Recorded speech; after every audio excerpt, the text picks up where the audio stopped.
BJP ছেড়ে তৃণমূল কংগ্রেসে যোগ দিলেন রামপুরহাট ১ নম্বর ব্লকের খরুন গ্রাম পঞ্চায়েতের বিজেপি সদস্য দিলীপ দাস ও সঙ্গে ওই পঞ্চায়েতের আরও ৩০টি পরিবার। তাদের হাতে দলীয় কার্যালয়ে তৃণমূল কংগ্রেসের দলীয় পতাকা তুলে দেন বিধায়ক ডক্টর আশিস বন্দ্যোপাধ্যায়। দিলীপ দাসের বক্তব্য, তিনি মমতা বন্দ্যোপাধ্যায়ের উন্নয়নের জোয়ার দেখে বিজেপি ছেড়ে তৃণমূল কংগ্রেসে যোগ দিলেন। শুনবো দিলীপ দাসের বক্তব্য। কি হচ্ছে, আমি যে কাজগুলো করছি, কাজগুলো করতে যাচ্ছি, সেইগুলো তো বলছে আবার তোলাবাজি রাখবে। কে বলছে? আমার পার্টির লোকই বলছে। কি বলছে? কি বিজেপির লোকই বলছিল, ওর জন্য আমার বিজেপির লোকই বলছিল তোলাবাজি লাগবে। ওর জন্য আমি আজকে ওই জায়গার নোংরা জায়গা ছেড়ে এসে আজকে আমি সব জায়গায় ঢুকেছি। কবে বলেছিল এটা? এটা যখনই কাজ করছি তখনই আসছে। এবার আমি তো ধরুন পয়সাতে যাই না। এতদিন পরে কেন এলেন? একদিন পরে এলাম, তখন বুঝতে পারিনি যে দিদি এত সুন্দর কাজে মানে আমি ছিলাম, কারণ আমি ভাবতাম হ্যাঁ ঠিক আছে কাজ করবো। এটা বোঝালো কে আপনাকে? আমার কেউ বোঝায়, কারণ আমি নিজে একটা স্বাধীন ছেলে, যখন জানমান ছেলে, আমি কাজ দেখে এসেছি, দিদির উন্নয়ন দেখে এসছি। আপনার নেতৃত্বকে জানিয়েছিলেন যে এই ধরনের তোলাবাজি? হ্যাঁ।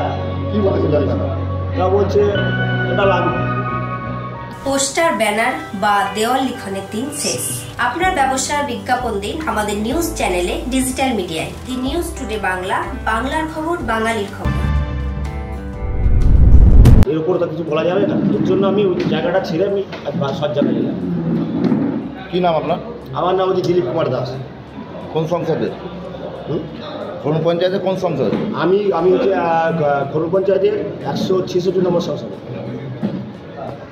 দিলীপ দাস সহ কতজন বিজেপির সদস্য খরুন গ্রাম পঞ্চায়েতে, তিনি এবং ওই তার নেতৃত্বাধীন ৩০টি পরিবার, তাদের সদস্যরা, তারা মমতা বন্দ্যোপাধ্যায়ের উন্নয়নের প্রতি আস্থা রেখে এবং অভিষেক বন্দ্যোপাধ্যায়ের প্রতি আস্থা রেখে তারা যোগ দিলেন, তৃণমূল কংগ্রেসে যোগ দিলেন।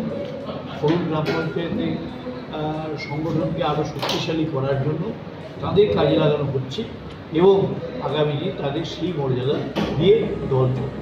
আমরা বিশেষ করে এখানে খরুন গ্রাম পঞ্চায়েতের যিনি সভাপতি আছেন মহাদেব দাস, তিনি মহাদেব সাহা, সেই মহাদেব সাহার সঙ্গে যোগাযোগ রেখে তিনি কাজ করবেন এবং উন্নয়নের সমস্ত কাজ যাতে সুষ্ঠুভাবে করতে পারেন তার ব্যবস্থা মহাদেব সাহার নেতৃত্বে সেখানে হবে। আমরা আশা করি সংগঠন শক্তিশালী। স্টুডিও ফিরদৌস এখন আরও নতুন, আরও আধুনিক। ওয়েডিং ফটোগ্রাফি, ক্যান্ডিড ফটোগ্রাফি বা জন্মদিনের ছবি তোলা, সবেতেই অনুভব করুন ফটোগ্রাফির নতুন অনুভূতি। Studio Firdous, a house of cinematography.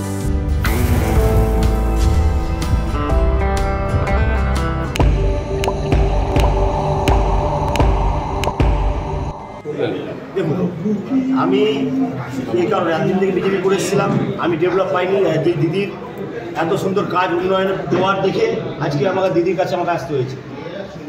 আর একটা জিনিস কি, আমি যে কর্ম কাজ করছি সেটা যেন করতে পারি, এর জন্য আমি এসেছি। কয়েকদিন আগে দেখেছিলাম যে উন্নয়ন হচ্ছে না বলে সেই সময় আপনারা পঞ্চায়েতে বিক্ষোভ দেখিয়েছিলেন। না, আমি কাজ দিচ্ছে, মিথ্যা কথা বলবে সবাই, যারা বলছে ভুল বলছে। সেদিন তো আপনিও ছিলেন?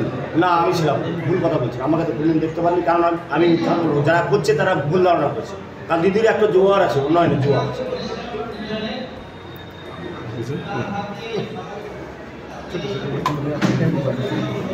এদিন একই সঙ্গে দলীয় কার্যালয়ে রামপুরহাট সহ তৃণমূল কংগ্রেসের পক্ষ থেকে বস্ত্র বিতরণ করা হয়। উপস্থিত ছিলেন বিধায়ক ডক্টর আশিস বন্দ্যোপাধ্যায় সহ তৃণমূল কংগ্রেসের অন্যান্য তৃণমূল কর্মী সমর্থক ব্যক্তিবর্গ। দি নিউজ টুডে বাংলা, রামপুরহাট থেকে বিশ্বজিৎ রায়ের রিপোর্ট।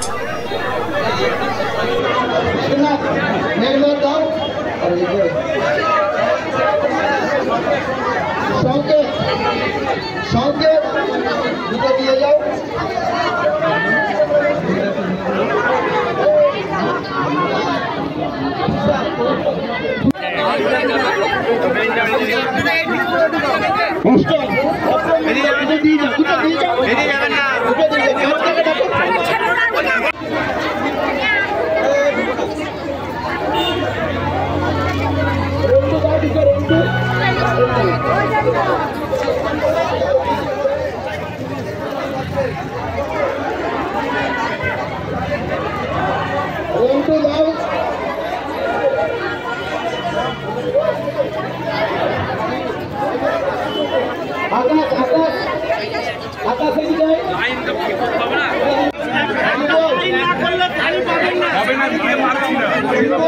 প্রেসিডেন্ট আছে, যুবক যারা সৈনিক আছে তাদের কাছে আবেদন করছি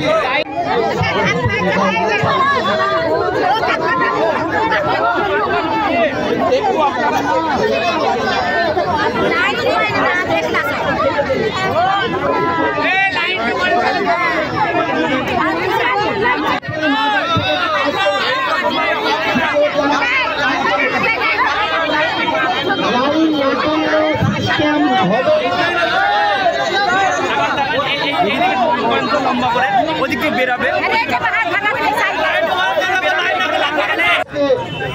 রাজীবের উদ্যোগে এবং স্যারের ইচ্ছায় যে বস্ত্র দান, স্যার সবসময় নিষেধ করেন আমাদের বস্ত্র বিতরণ বা বস্ত্র দান এগুলো না বলার জন্য। আনন্দের ভাগাভাগি, সেই আনন্দের ভাগাভাগি শুরু করবো স্যারের হাত দিয়ে। স্যারকে বলবো নিচে যুবর যারা আছে, যুবকর্মী নিচে নিচে দাঁড়াতে হবে, যুব যারা আছে এবং লাইন